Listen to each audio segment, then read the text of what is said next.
say about your squad's resiliency? Yeah, look, I've been talking about that all year, and certainly we've had a lot of games we haven't finished well and everything else. But for this team, it really is just about how well we play or don't play in situations. Like, we're coming off a loss last night that was a bad loss, and we had to talk about it last night. I said, it'll come down to whether we play well or not. It's not like our team's going to die or let go of the rope.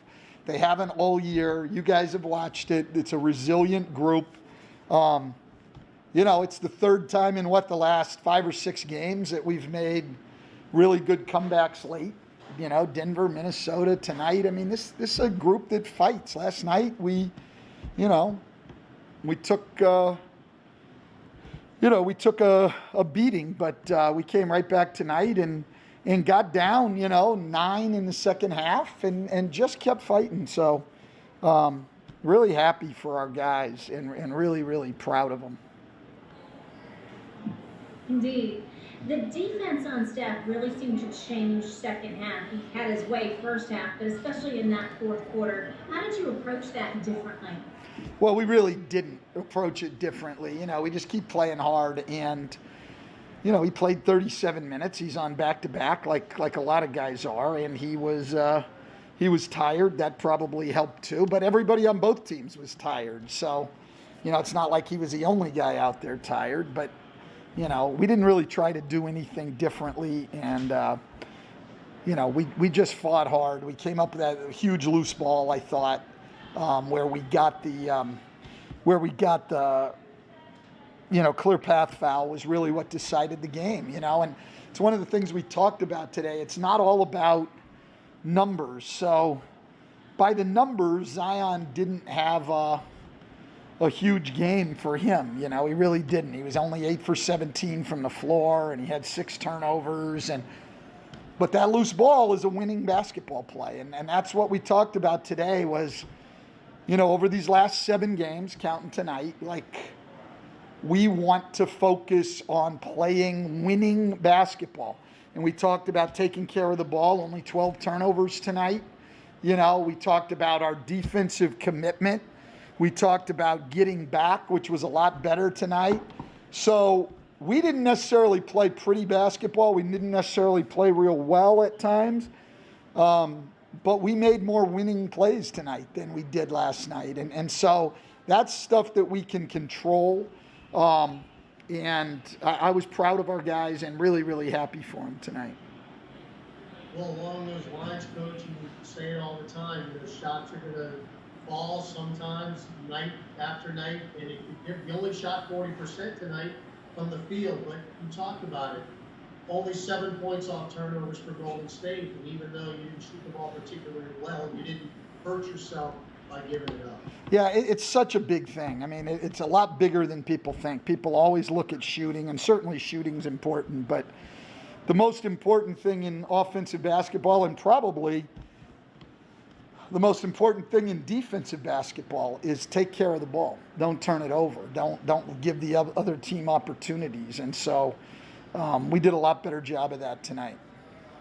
We also had Zion on our post game. It was very interesting that he said that Lonzo texted him last night and said he was going to come back and have a big game. Just for Lonzo to bounce back after a tough shooting night tonight and absolutely come up huge tonight for you.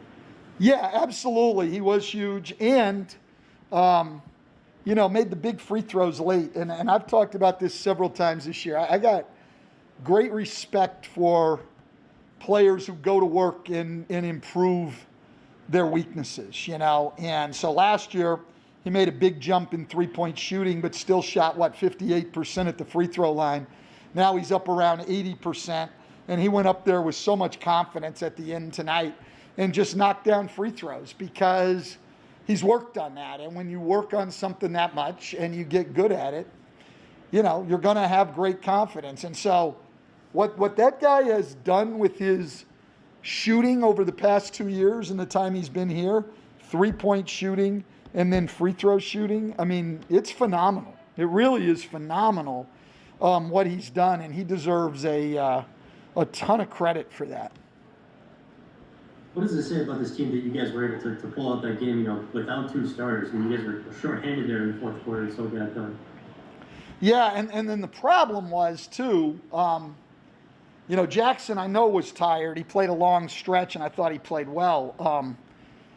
But I had sat Billy for so long, I just didn't want to throw a cold guy into the game at that point. We probably would have used Wes Iwundu a little bit, but he wasn't available tonight for shoulder stuff.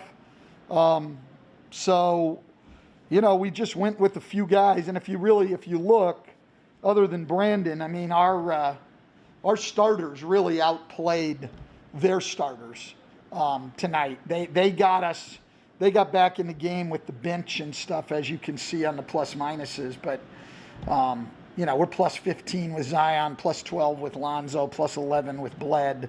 So those guys played really well, and they had to play big minutes. And, but it's the first time in 5 weeks that we get 2 days in between games. So we played 20 games in 34 days. This was the 5th game in 7 days for us. So it'll make tomorrow feel even better to be able to rest. Yeah, and first off, do you have any update on BI and Steven, how they're feeling? I don't have an update on either one of them. Steven keeps trying to go, and I just think it's a tough injury. It really is, on that toe, because I think he feels okay, and then if he steps on it wrong, it's not good. And I really don't have, I'll go in after this, but I really don't have a feel for how bad Brandon's was. I was a little bit surprised he came back and played in the third quarter, and thank God he did. He played well in the third quarter, and also, if he hadn't been able to play those minutes in the third, we would have really had trouble just in terms of fatigue and stuff down the stretch. So him going back out there on that ankle in the third quarter was gutsy and had a lot to do with our win. And this may seem like an obvious one, but how much of a difference does it make for your offense when Zoe's hitting shots? Just with all the attention Zion draws in the post, and he has that outlet out there, how much does it help just the overall function? Yeah, and that's what we were trying to do, is get Lonzo in front of the ball there. So if they wanted to go down, he could have the pass out and knock down shots. So, when he's making shots, obviously it's a whole different world for us. So they still got the best of the three-point shooting. They made 20, took 53 of them. But we got to the line more, we got in the paint more, and we out-rebounded them, and we took care of the ball better. So, I'm pretty happy with what we did and the way we finished the game. Hey, Stan, just one more on Brandon. It was that play at the end of the second quarter is when he got hurt. We haven't been able to see replays of it. Yeah, under our basket down there by our bench. Yeah. Yes.